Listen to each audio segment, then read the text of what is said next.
yéenekaay yeeg Mamadou Mouhamed Ndiaye. jërë ngeen jëf fii ko fi mbaam lu ñu lawbe lu ci sa kaw wax ji diis na ngeen baal ma ko waaye noonu rek la ñu mën a tënkee kàdduy Macky Sall yi Vox Populi gise koy kàdduy avertissement yu mu jagleel Barthélémy Dias ak compagnie yëral xët mu njëkko yéenekaay bi Macky Sall nee na duñu bàyyi benn maire di ko seetaan muy def lu ko neex maire bu fi nekk bëgg di def lu la neex ñu wàccee la bépp maire bu fi recruter ay nit jël leen di leen liggéeyloo ca seb maire yi te anam ya ngeen recruter tegewul ci yoon xamal ni recrutement ba naax saay na Macky Sall ne duñu bàyyi benn collectivité muy dox ci lu safaanoo ak li code beeg règlement bi santaane mu ne gis nañu ay maire yoo xam ne bi ñu xamee ne dañuy folleeko ca la ñu recruter ay nit di dul jeex bàyyi leen ca mairie ba soog a dem loolee nag problème bu rëy lay doon ci réew mi te duñu ko seetaan muy jàll lépp la ñuy tegaat ci yoon bés bi le jour nañu meerum Dakar di Barthélémy Dias na waaj te xam ne Macky Sall mi ngi ci kawam La Tribune nañu Macky Sall mi ngi ci tànki folli Barthélémy Dias L'Observateur nañu muy Barthélémy Dias mi recruter bu yàggul capitaine Touré ak Guy Marius Sagna ak yeneen maire yi ñu jàpp ne dañoo def ay recrutement yu tegeewul ci yoon Macky Sall mi ngi leen di dànkaafu ba xamal leen ne maire yi boo gis ci état bi la bokk te état bi du nangu ñuy recruter ay nit ci anam wu jaarul ci yoon Sud Quotidien xamal ñu ne loolee lépp moom président Macky Sall démb la ko wax bi muy daje ak syndicat yi ko doon jébbal seen cahier de doléance ni ñu ko baaxoo ci fête du travail gu nekk Macky Sall jëli engagement ci seen kanam ci saafara lépp luy dox ci réew mi te jaarul ci yoon ba noppi na xuppaate sud nañu muy Barthélémy Dias meerum Dakar di yeneen maire yi nekk ci réew mi Macky Sall avertise na leen wax ne ci xew ci réseaux sociaux yi waxi ci média yi ak ni ñu sakkanee ci réew mi la seen kay nañu moom kay fa mu taxaw la taxaw nee na réseaux sociaux yi yu ñaaw yu ci yam na xel dal te xam ne lépp dina dakk xam la na it ne état bi mënut a wéy di fay ay liggéeykat yoo xam ne dara la ñu liggéeyul lise ko moom gis ne démb bi muy daje ak syndicat yi moom président Macky Sall doon nangu seen cahier de doléance Macky Sall kaata ak raay la ne woon ca ndaje ma nee na mu ñunoo nangu réew mu mel ne Sénégal di réew mu ndaw ñu fi wax ñaar fukki yéenekaay ak juróom-ñeent di fi wax ñeenti téeméeri site internet ak juróom fukk loolee anarchie dëgg la réseaux sociaux yi ak ni ñu mel ci jamono mu ne cancer la waaye dinañ ci jël ay matuwaay ci nii wala ca naa entreprise bi di poste ak la fa xew président ne jéggi na dayoo ndax poste la fa nekk ci ay liggéeykat daanaka mat nañu juróomi junniy liggéeykat mu ne entreprise bu ni mel kenn mënu koo jàppale le témoigne nañu poste ma nga ñu teg ci jaag jëm ak moom ci armée de ngir suuli ko ndax président de la république nee na entreprise bu am juróomi junniy liggéeykat xittili ko du yomb mu ne mu ñunoo xittili entreprise boo xam ne amel na état bu Sénégal 189 milliards mu ne état bi mënul fay ay liggéeykat yu bare noone rawatina liggéeykat yoo xam ne ñu bari ci ñoom tous ba tous booloo jeex liggéeyu société boobee muy wax di poste dafa mel ni ku jógi liggéeyu jàmbur ndax l'observateur xëy na dañuy xibaar beneen scandale bu fa feeñ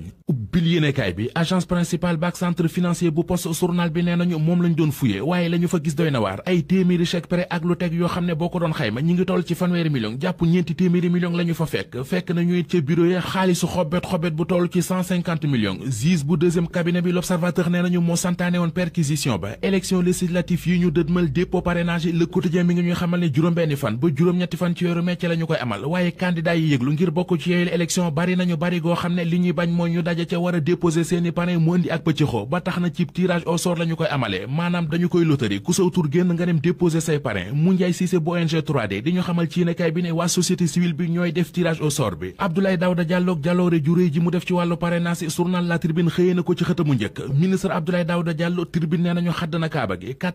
81827 parrain la dajaleel Macky Sall ngir élection législative yi ca Podor ànd ko nag ak jeunesse ADD ci njiital Mamadou Dia président conseil départemental bu Podor Malicounda seen maire bi di Maguette Sène moo xëy amee xët mu njëkk journal L'Info moom directeur général bu COUD amal na fa waxtaan wu yaatu ca waxtaanoo ma ngi fay xam le ne maire bu baax li ko war moo di fàtte boppam te taxaw ci soxla askan yi fu ñu ko soxlaa rekk gis ko mu neet Malicounda doon ñaareelu commune ca département bu Mbour ci wàllu poids électoral ak it ca nit ña fa dëkk moom Maguette Sène nee na jàpp na ne Malicounda lu mu deedee war na am benn député nee na Macky Sall jubóole na njabootam ga ca Mbour ba tax jàpp na ne ci élection législative yi danañ fa amee 60 jàpp 70% COUD di centre des œuvres universitaires bu Dakar gi ñu ko dénk Maguette Sène nee na yéene moo di fexe ba liggéey ko noo xam ne étudiant bu fa dugg doo fa bëgg a génn ndax neex leen naqare ci xol mi ngi ci journal Libération yëreen xët mu njëkk journal bi soxna si ñu fekkoon ca Tivaouane Peulh ba sub korité mu faatu yéenekaay bi nee nañu Mariam Wade la tudd juróom benn fukkeer la amoon dañoo fekk ñu yeew ko xoj ko ba mu faatu